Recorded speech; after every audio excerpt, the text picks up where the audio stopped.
नमस्कार, पाठशाला की एक्स्ट्रा क्लास में आपका स्वागत है। मैं हूं सुशांत सिन्हा। एक अच्छी बात तो आपको सबसे पहले बता दूं कि आप में से बहुत लोगों ने कहा था कि पाठशाला हफ्ते में 7 दिन आनी चाहिए, और शनिवार को वीकेंड की एक्स्ट्रा क्लास में जिस तरह से भर भर के दर्शक आए, उसका नतीजा यह है कि अब हम संडे को भी पाठशाला लेकर आएंगे। यानी अब शनिवार और रविवार दोनों दिन पाठशाला की एक्स्ट्रा क्लास के लिए तैयार हो जाइए। और आज सबसे पहले बात आज के चैप्टर की। हरियाणा, महाराष्ट्र और यूपी बाई पोल सबने साबित कर दिया कि जो लोग ब्रांड मोदी के खत्म होने की हवाबाजी कर रहे थे, वो खुद मोदी की सुनामी में उड़ गए। और आज पाठशाला की एक्स्ट्रा क्लास में आपको विस्तार से बताऊंगा कि ब्रांड मोदी के लोकसभा चुनाव के नतीजों के बाद कमबैक की असल कहानी क्या है। दरअसल पीएम मोदी मैदान में है 21वीं सदी के भारत के विजन के साथ, और उस विजन का मुकाबला किससे है भाई? राहुल गांधी के अंग्रेजों के जमाने वाले जातिगत जनगणना के हथियार से, जाति वाली राजनीति से, हिंदुओं को आपस में लड़ाओ और सत्ता पाओ से। लेकिन जैसे अंग्रेज निपटा दिए गए थे, वैसे ही कांग्रेस और इकोसिस्टम को भी वोटर निपटा रहा है। ब्रांड मोदी की प्रचंड लहर के पीछे और क्या क्या है, एक रिपोर्ट में देखिए। हमारे लिए मुद्दा देशवासियों के सपने हैं। न मैं रुकने वाला हूं, न मैं थकने वाला हूं, और न ही झूठ के सामने कभी झुकने वाला हूं।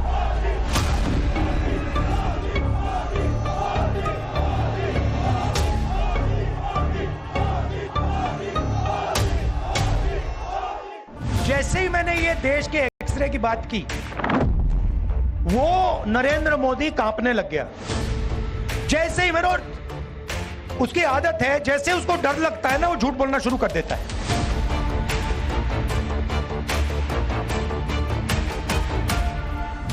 मेरे खिलाफ साजिशें रचेंगे, लेकिन उन्हें पता नहीं है जो डर जाए वो मोदी नहीं हो सकता।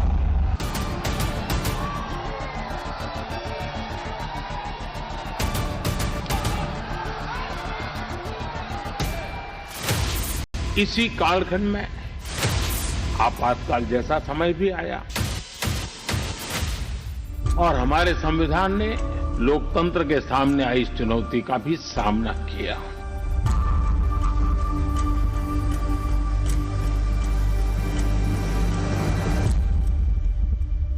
हिंदुस्तान का संविधान है। मैं आपको गारंटी देकर कह रहा हूं कि नरेंद्र मोदी जी ने इस किताब को नहीं पढ़ा है।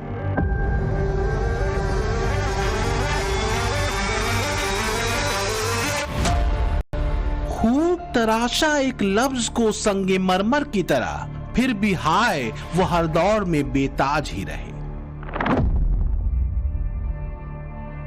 एक कांग्रेस और दूसरे उसके नेता राहुल गांधी सबसे मुश्किल दौर में हैं।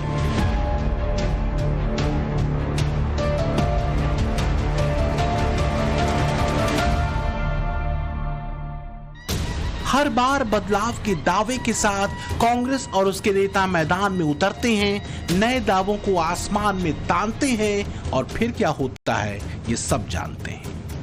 नरेंद्र मोदी जिंदाबाद।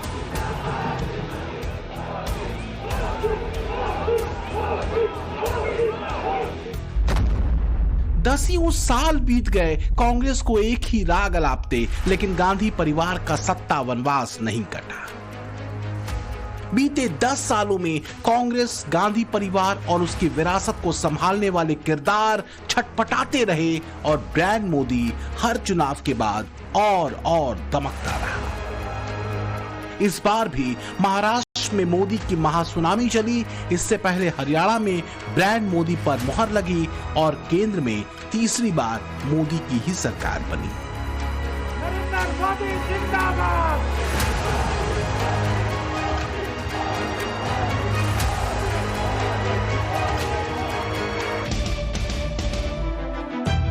बीते 10 सालों में ब्रांड मोदी भारत की राजनीति का एक बड़ा फिनोमिनन बन चुका है, और मोदी फिनोमिनन फिलहाल तो कांग्रेस या कहें पूरे विपक्ष के लिए अभी भी अबूझ पहेली की तरह है। लेकिन सच यही है कि न तो कांग्रेस को भरोसा होता है, न ही दूसरी पार्टियों को कि वर्क और विजन के भरोसे भी सत्ता बनाई जा सकती है।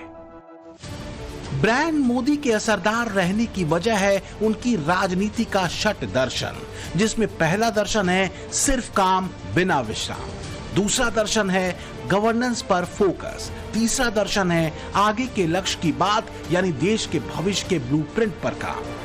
मोदी का चौथा राजनीतिक दर्शन है राज्यों के विकास का मॉडल। पांचवा दर्शन है विपक्ष पर सिर्फ हमले नहीं बल्कि अपने संकल्प के प्रति प्रतिबद्धता। और छठा और अहम दर्शन है नई योजनाओं पर फोकस, उन्हें बनाना और लागू करना, लाभार्थी तक उसके लाभ को सुनिश्चित करना। हैंडबैग मेकिंग का हैंडमेड, तो मैं उसका बिजनेस मैंने सोनी दी से मैंने लाभ लिया है और मैंने अपने बिजनेस को आगे बढ़वाया।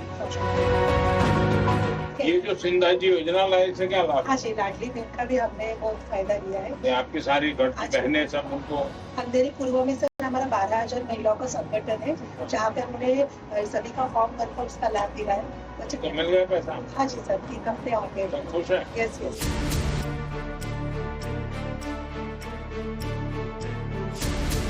तो क्या हजारों ऐसी गवाहियां लाखों वोटर्स को घरों से निकालकर पीएम मोदी के पक्ष में खड़ा कर देती हैं? व्यक्ति तर्क को लेकर, कल और आज के फर्क को लेकर चलता है और 2014 के पहले और बाद का फर्क लोगों के कोशिशों के बाद भी उन्हें मिटता नहीं दिखता। इसमें शक नहीं कि अगर महाराष्ट्र के चुनावी नतीजों का मूल्यांकन होगा तो उसकी कसौटी वो नरेशन होगा जिसे फैलाकर वोट बटोरने की कोशिश राहुल गांधी के नेतृत्व वाले इंडी गठबंधन ने की थी, जिसमें मोदी के संविधान को बदल देने, आरक्षण खत्म कर देने और जातीय भेद वाली नैरेटिव थी। जबकि इसके जवाब में ब्रांड मोदी का दांव था विकास का रोड मैप, नई योजनाओं का खाका, काम के बदले वोट और मोदी की गारंटी।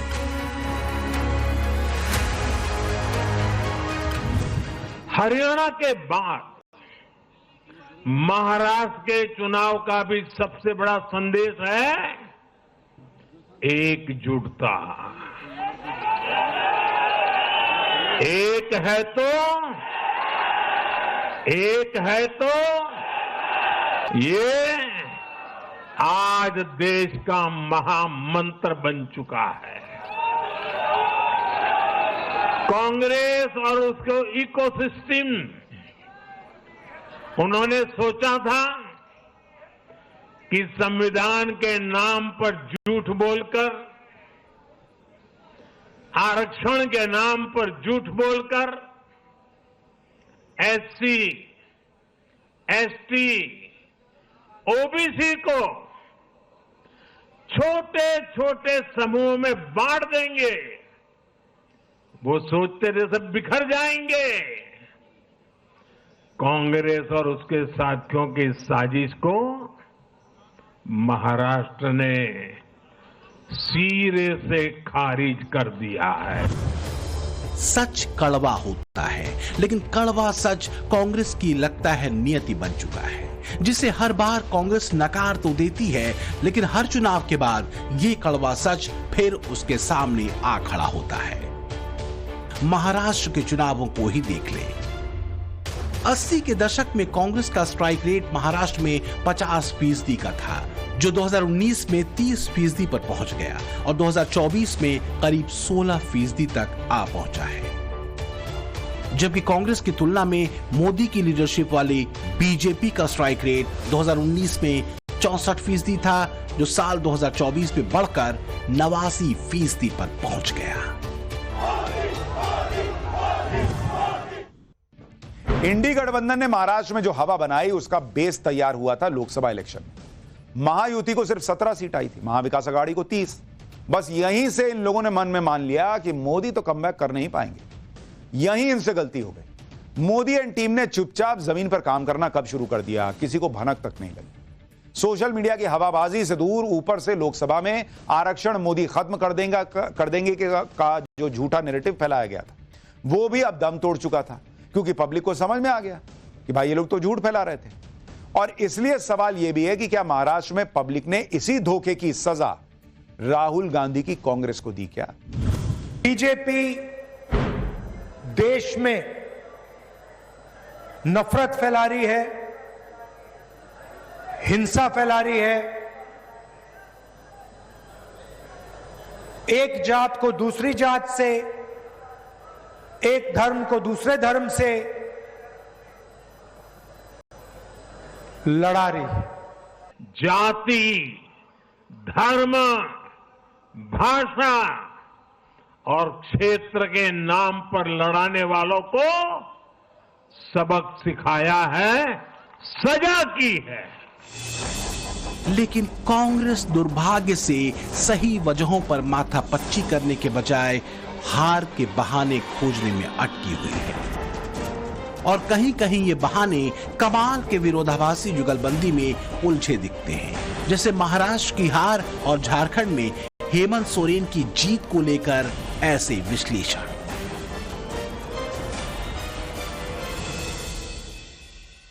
जहां भारतीय जनता पार्टी को भारी लाभ लेना होता है, वो सारे दांव पेच वहीं खेले जाते हैं, बाकी जगह लेवल प्लेइंग फील्ड चलने दी जाए।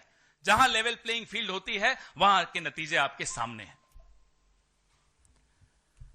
इसलिए इस पे सवाल हम जीतें या हारें, चुनावी प्रक्रिया पे हम सवाल उठाते रहेंगे।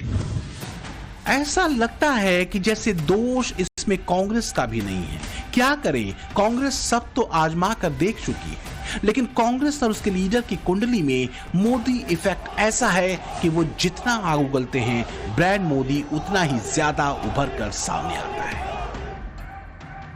ब्रांड मोदी के 10 सालों में केंद्र में तो लगातार कांग्रेस दुर्बल हुई ही, जिन राज्यों में कांग्रेस की सत्ता थी वो फिर दोबारा उसे नहीं मिली। बीते 1 साल में तेलंगाना और कर्नाटक को छोड़ दें तो मध्य प्रदेश, छत्तीसगढ़, पंजाब, हरियाणा और महाराष्ट्र में कांग्रेस को मुंह की खानी पड़ी है।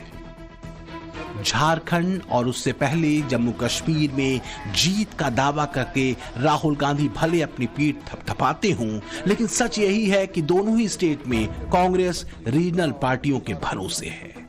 झारखंड में सोरेन के भरोसे और जम्मू कश्मीर में उमर अब्दुल्ला के भरोसे। यही वजह है कि पीएम मोदी कांग्रेस पर तंज करते उसे परजीवी बुलाते हैं। कांग्रेस पार्टी परजीवी बनकर रह गई है।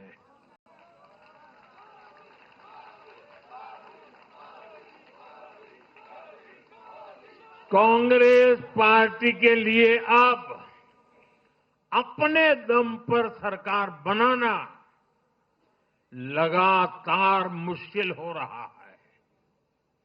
हाल ही के चुनावों में जैसे आंध्र प्रदेश, अरुणाचल प्रदेश, सिक्किम, हरियाणा और आज महाराष्ट्र में उनका सुपड़ा साफ हो गया।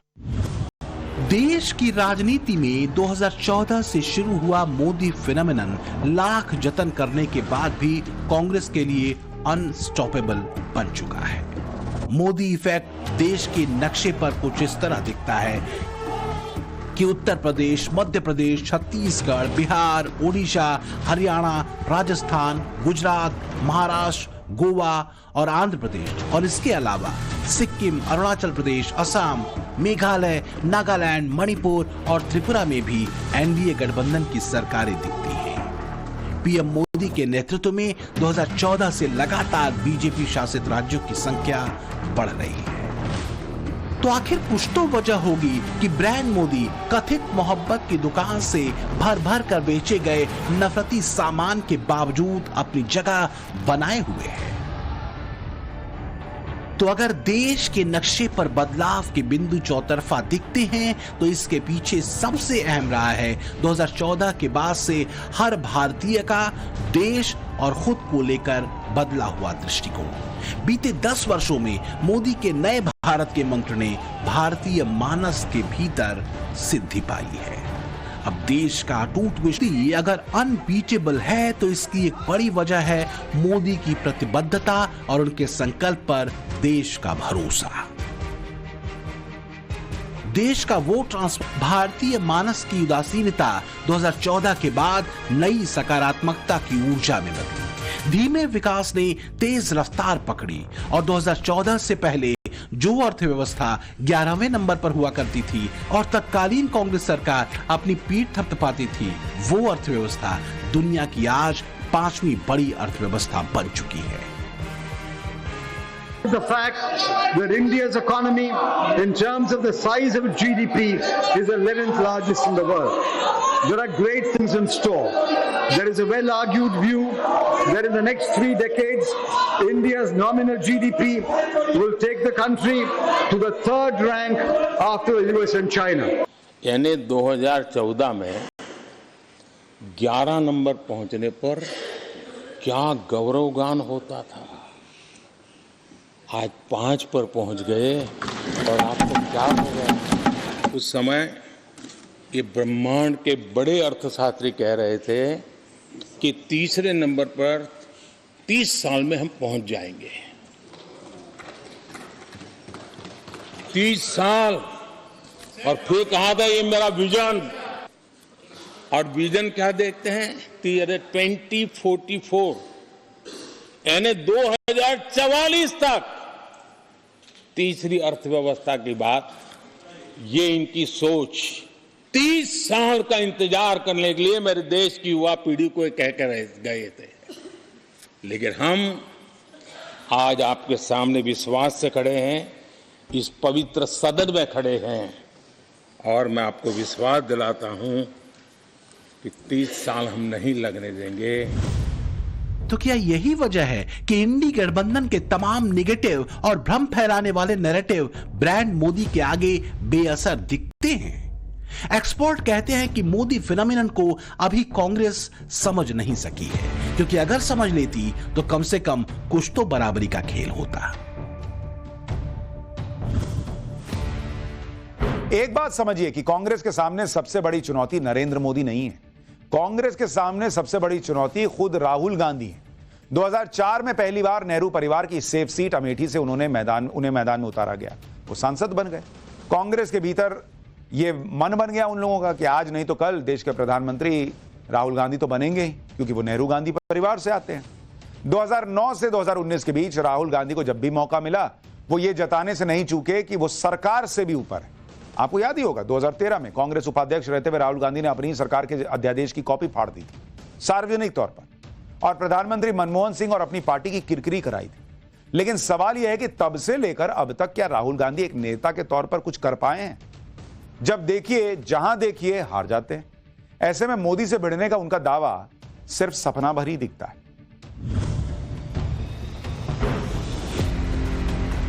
ब्रांड मोदी को काउंटर करने को बेचैन कांग्रेस और उसके नेता राहुल गांधी सारा जोर इस बात पर लगा देते हैं कि कैसे मोदी की इमेज को नुकसान पहुंचाया जाए। जिन शब्दों का इस्तेमाल राहुल गांधी लोकसभा चुनावों से लेकर कई विधानसभा चुनावों तक में पीएम मोदी के लिए कर चुके हैं, उनमें जेब कतरा, पनौती, चौकीदार चोर है, मोदी ओबीसी नहीं है जैसे शब्द बाण और आरोप रहे। कुछ एक्सपर्ट मानते हैं कि चुनावी मंचों से राहुल ने जिस तरह की भाषा का इस्तेमाल देश के प्रधानमंत्री के लिए किया, वो कांग्रेस के मोहब्बत की दुकान वाले जुमले के ठीक उलट दिखी। जैसे ही मैंने ये देश के एक्सरे की बात की, वो नरेंद्र मोदी कांपने लग गया। जैसे ही मेरे, उसकी आदत है, जैसे उसको डर लगता है ना, वो झूठ बोलना शुरू कर देता है। जैसे ही उसको डर लगता है वो कभी पाकिस्तान की बात करेगा, कभी चाइना की बात करेगा। तो एक के बाद एक झूठ बोल रहा है, मगर इस बार नहीं निकल पाएगा। कांग्रेस शेखी बघारती रही और महाराष्ट्र में ब्रांड मोदी पास हो गया, और वो भी लोगों के मजबूत भरोसे के दम पर। लेकिन कांग्रेस मानने को तैयार नहीं, न ये कि उसके नेता राहुल गांधी की लीडरशिप एक बार फिर गंभीर सवालों के घेरे में है, न ही ये कि कांग्रेस राज का अतीत देखकर देश का वर्तमान उस पर भरोसा करने को फिलहाल तैयार नहीं। क्या इसे ऐसे नहीं देखा जा सकता कि लोकसभा में मिली एक और हार से लेकर महाराष्ट्र तक की हार ये संकेत भी दे रही है? कि लोगों ने परिवारवाद, तुष्टीकरण, जातीय भेद, सत्ता लोलुपता और अर्बन नक्सल के नेक्सस को बखूबी समझकर उसे सिरे से खारिज कर दिया है। बीजेपी तो यही कहती रही। आप भी तो देखते होंगे ना, 2019 में जो चौकीदार उनके लिए चोर था, 2024 में आते आते वो ईमानदार हो गया और एक बार भी चौकीदार को चोर तो गाली नहीं पड़ी। सत्ता के ये भूखे लोग जनता से सिर्फ झूठ बोलते आए हैं। जब इनका एक झूठ लोगों पर काम नहीं करता तो उससे बड़ा दूसरा झूठ गढ़ते हैं। लोकसभा चुनावों के जिस दौर में विपक्ष ब्रांड मोदी को बीता हुआ कल बताने में लगा था, उसी दौर में पहली बार प्रचंड बहुमत के साथ ओडिशा में बीजेपी की सरकार बनी। 24 वर्षों का नवीन दुर्ग ढह गया। ब्रांड मोदी ने इसी साल जून महीने में ओडिशा में ऐतिहासिक जीत बीजेपी को दिलाई और 78 सीटों के साथ बीजेपी ने सरकार बनाई। बीजेडी 51 सीटों के साथ दूसरे नंबर पर रही और कांग्रेस हमेशा की तरह तीसरे पायदान पर। तो क्या हार पर हार और ब्रांड मोदी से पार न पा सकने की खींच अब सदन के भीतर हंगामे की शक्ल में उतर रही है? विपक्ष के हंगामे की वजह से बीते 4 दिनों में सिर्फ 40 मिनट ही संसद की कार्यवाही चल सकी है। जिनको जनता ने अस्वीकार किया है, वे संसद को भी मुट्ठी भर लोगों के हुड़दंगबाजी से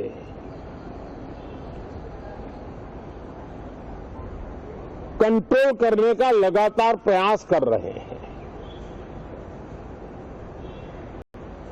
उनका अपना मकसद तो संसद की गतिविधि को रोकने से ज्यादा सफल नहीं होता है और देश की जनता उनके सारे व्यवहारों को काउंट करती है और जब समय आता है तो सजा भी देती है। तो क्या यही सजा बीते कई वर्षों में विपक्ष को मिली और हालिया हरियाणा और महाराष्ट्र के चुनाव में भी दी गई? दरअसल विपक्ष और खासकर कांग्रेस की खींच कुछ और भी है। मोदी फिनोमिनन पर विश्वास की बदौलत ही देश के राजनीतिक इतिहास में मोदी नेहरू के बाद पहले गैर कांग्रेसी नेता हैं जो लगातार 3 बार देश के प्रधानमंत्री बने। लेकिन इस उपलब्धि को हासिल करने के लिए पीएम मोदी ने जी तोड़ मेहनत तो की ही है, विपक्ष के लगातार बिलो द बेल्ट वार को झेला भी है। ब्रांड मोदी ने सिर्फ हिंदुस्तान को लेकर दुनिया के परसेप्शन को नहीं बदला, बल्कि देश के भीतर उस नैरेटिव को भी मिट्टी में मिला दिया, जिसमें यह बात लोगों के दिमाग में बिठा दी गई कि देश के लिए जो भी बड़े काम हुए वो तो सिर्फ एक ही परिवार ने किए। कांग्रेस की बेचैनी इस बात को लेकर भी है कि अगर ब्रांड मोदी ऐसे ही दमदार रहा तो एक परिवार की सत्ता की विरासत का क्या होगा। देश में यह बात और मजबूत हो जाएगी कि इस देश को गांधी परिवार, नेहरू परिवार से ज्यादा बेहतर तो कोई और चला रहा है, नरेंद्र मोदी चला रहे हैं। पिछले करीब 3 दशकों से ज्यादा वक्त में पहली बार गहरे आत्मविश्वास से भरे भारत ने मोदी के नेतृत्व में ही अपनी धमक वैश्विक मंचों पर बनाई है। एक ग्लोबल लीडर के तौर पर मोदी इसलिए अपनी मजबूत और भरोसेमंद जगह बनाते हैं क्योंकि वो मित्र धर्म और कूटनीति दोनों ईमानदारी से निभाते हैं और कमाल का संतुलन बनाते हैं। लेकिन इस सब के बीच राष्ट्र हित सर्वोपरि रखते हैं। 2014 के बाद से भारत की इसी फॉरेन पॉलिसी ने दुनिया का भरोसा जीता है। पीएम मोदी नए ग्लोबल ऑर्डर की बात करते हैं, ग्लोबल साउथ के भरोसेमंद लीडर के तौर पर देखे जाते हैं, नई ग्लोबल चुनौतियों की तरफ वो ध्यान दिलाते हैं, आतंकवाद के मुद्दे को यूनाइटेड नेशन में हर बार उठाते हैं और शांति के हक में ग्लोबल संस्थाओं में रिफॉर्म की बात वो बेधड़क कहते हैं। वैश्विक शांति एवं विकास के लिए ग्लोबल संस्थाओं में रिफॉर्म्स आवश्यक है। वैश्विक शांति और सुरक्षा के लिए एक तरफ आतंकवाद जैसा बड़ा खतरा है, तो दूसरी तरफ साइबर, मैरीटाइम, स्पेस जैसे अनेक संघर्ष के नए नए मैदान भी बन रहे हैं। इन सभी विषयों पर मैं जोर देकर कहूंगा कि global action must match global ambition. इधर कांग्रेस का 10 साल से ज्यादा का सत्ता वनवास काटे नहीं कट रहा। एक के बाद एक मिशन फेल होता जा रहा है। न बदले तेवर काम कर रहे हैं, न ही लीडर के कलेवर, क्योंकि मोदी के खिलाफ चुनाव कोई भी हो, राग वही रहता है। मोदी पर हमला, संघ पर तीखे वार, संविधान बदल देंगे का नारा, अडानी अंबानी का राग, नफरत का बाजार, जाति भेद का दांव, संस्थाओं पर सवाल, अपना कोई गवर्नेंस मॉडल नहीं, विकास का कोई विजन नहीं, और अगर हार गए तो ईवीएम पर सवाल। हमको ईवीएम पीवीएम कुछ नहीं, हमको होना बैलेट पेपर पे वोट बस। उनको वो मशीन उनके घर में तो रख लेने दो, या मोदी साहब के घर में रहने दो, या शाह के घर में रहने दो। अगर किसी गोडाउन में, अहमदाबाद में बहुत से गोडाउन बने, वहां ले जाके रख लेने दो। हमको बस पेपर पे करो, और आपको मालूम होगा उस वक्त तुम्हारी हालत क्या है, कहां खड़े हो, उस वक्त आपको मालूम होगा। लेकिन काठ की हांडी कितनी बार चढ़ेगी? ईवीएम के बहाने पर भी सुप्रीम कोर्ट ने कड़ी फटकार लगा दी है। तो क्या अब कुछ और बचता है? रास्ते तभी मिलते हैं जब आंख खुली हो। कांग्रेस 2014 के बदले दौर को बंद आंखों से समझना चाहती है। ऐसे में क्या रास्ते मिलेंगे, ये बात तो कोई बच्चा भी बता सकता है। ब्यूरो रिपोर्ट, टाइम्स नाउ, नव भारत।